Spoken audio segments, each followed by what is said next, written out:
And like that's how this that's how the whole podcast started out, because I wanted to do so many things. And when it came down to it, I didn't do any of those things but this thing. Because remember, we used to have the splat meetings or whatever. Yeah. Remember, I had so many things I wanted to do. That's why there was so many things. Like skits planned out and all kind of shit. All kind of shit. None of that shit happened except for this. And when I figured, okay, well, that's working. Me and Will seem to have a good relationship. Okay, well then, fuck the rest. I can barely get these people to come to the meeting. So then here we are. Podcast it is. And even with that, I have to learn the all or nothing mindset is not good, because it really ruins development. Perfect is the enemy of great. Mm-hmm. Because if you think you want to get perfect, nobody's perfect. You can be great, but you can never be perfect. So it's only going to destroy you. Now, when you said you were making resolutions, of course, if I'm going to tell you I got bad habits, I want to figure out, how do I break my bad habits? So here are some solutions and resolutions that I kind of quickly looked up on Google. And it says, number one, you need to identify the trigger of the bad habit. So for me, I have a bad habit of biting my nails. And I bite my nails, and my trigger is that I'm thinking or worrying about something. So the other day there was something that I was worried that I wasn't gonna have enough money for something. And I was in my head, scenarios are playing over and over and over again, how I can figure it out. And that causes worry. So I noticed that anytime I do it, no matter if it's big or small, I will just start to bite my nails. So I'm identifying my trigger. Right. Because if I identify my trigger, then I'll know what it is. And so it says, focus on what you want to change. So I want to change me biting my nails. I want to, the change that needs to be made is that I just want my nails to be longer. That means just me not taking a bite at them every time something is going wrong or I'm trying to figure something out in my brain. Which last month I did great. This month, not so much. Not so much. And that brings me to the third thing, prepare for slip-ups. So now I need to repeat steps 1, 2. Oh, I sound like Brian McKnight. Repeat steps 1, 2, 3, 4. Make you fall in love with. That's my shit. But yeah, so prepare for the slip-ups. You are going to slip up. You are a human being. There's no way that you develop the habit and it's not going to happen again. But when you have that happen again, you need to... my bad. Oh, you ain't been listening. Okay, I'm just talking to my damn self. I was listening and then... yeah, my fault. So what do you need to do, Will? When you slip up, you need to repeat step 1. What's step 1? Step 1 is identifying the trigger or figuring out what causes the said action or said reaction. Got you. And what's number 2? Step 2 is focusing on the solution or focusing on what you want to accomplish. Correct. See? Excellent. We are helping each other out on this podcast. Because I'm pretty sure you can use this in some shape or fashion. You was like, oh. It's like when you watch people, when you watch niggas playing basketball and sometimes it'll be somebody, they watching, LeBron do his thing and Brian pass from the ball and they're like, oh, okay, my bad. Wow. Oh, Oops. Yeah, so other solutions, let go of the all or nothing mindset. So I need to start doing that, practicing, okay, Eric, just because you're not getting it all doesn't mean that it can't be done. Practice mindfulness. Now, when I first read it, I said, the fuck is that? What do you mean mindfulness? But being mindful, thinking about your thinking. Thanks, Winthrop. We appreciate it because God knows. HMXP, critical thinking. I get it.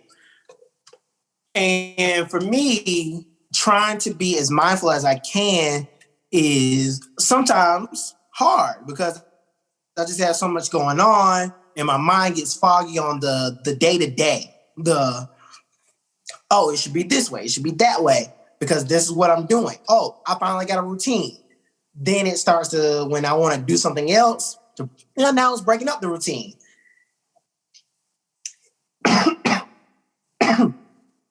Sorry about that. But now it's breaking up the routine. What do? It just gets so foggy up in here. And it just, sometimes that bad habit will lead to another bad habit. Like me getting in routine, trying to figure it out, being tired from that routine leads to another bad habit that I have of leaving my room really messy.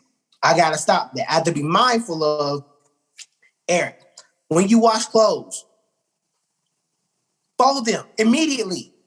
Everybody, that's not an Eric. I get what you're saying, but I just had to spend I think yesterday I spent 30 minutes or so just getting everything folded and put a And that's my problem because sometimes I get so, okay, they're washed, they're dried, they clean.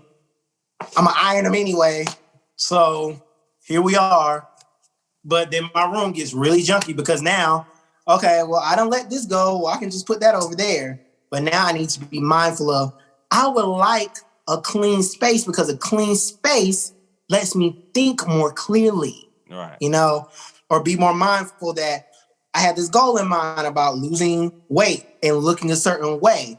I can't, just because I've had a tough day doesn't mean that, I should not go to the gym. I should be mindful of the goal that I set and still be like, okay, tough day.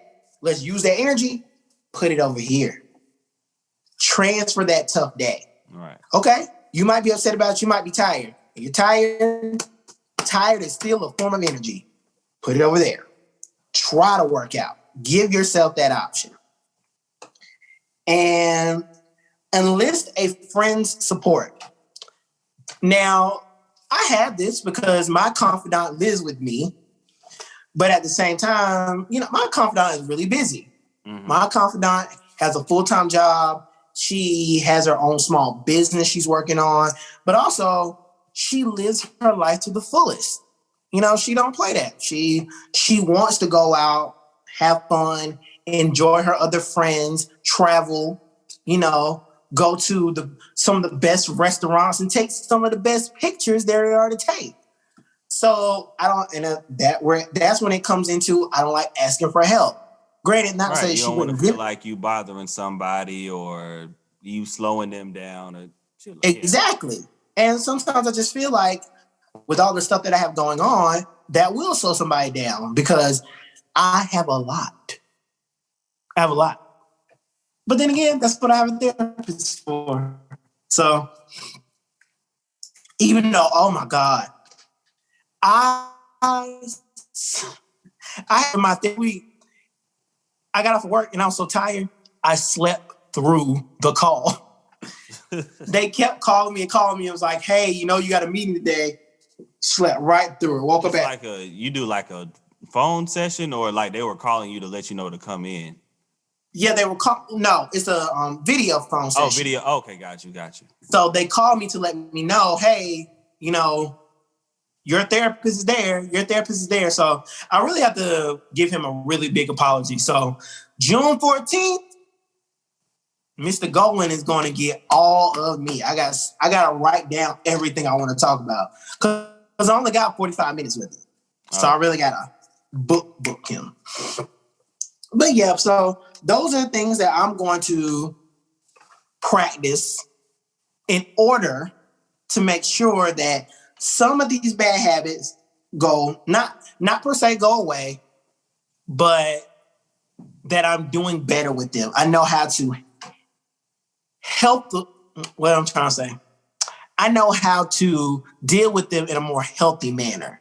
So, but the only thing that I have on this list that I probably might not get rid of is calling people back. Good luck with that. My dad called me a week ago. He still ain't got a call back from me. I keep telling myself, I'm going to call him today. Totally forgot. I'm mad about that too, because I'll put it off and be like, granted, I don't like talking on the phone anyway. Like, I'm more of a either in person or shoot me a quick text kind of person. Me too. But yeah, somebody will call me and then I'll be like, well, this ain't a good time to call them back, or I might not feel like calling them back at the time, or I'll easily come up with an excuse of why I shouldn't call somebody back. Exactly. But I definitely understand. So are you going to use some of these solutions to help your bad habits? Man, I feel like for me, kind of what we're saying, I feel like I need to go back and really, I guess maybe separate some bad personality traits or some personality traits that could use some work versus some actual habits. So I think I will start with trying to identify my bad habits. No.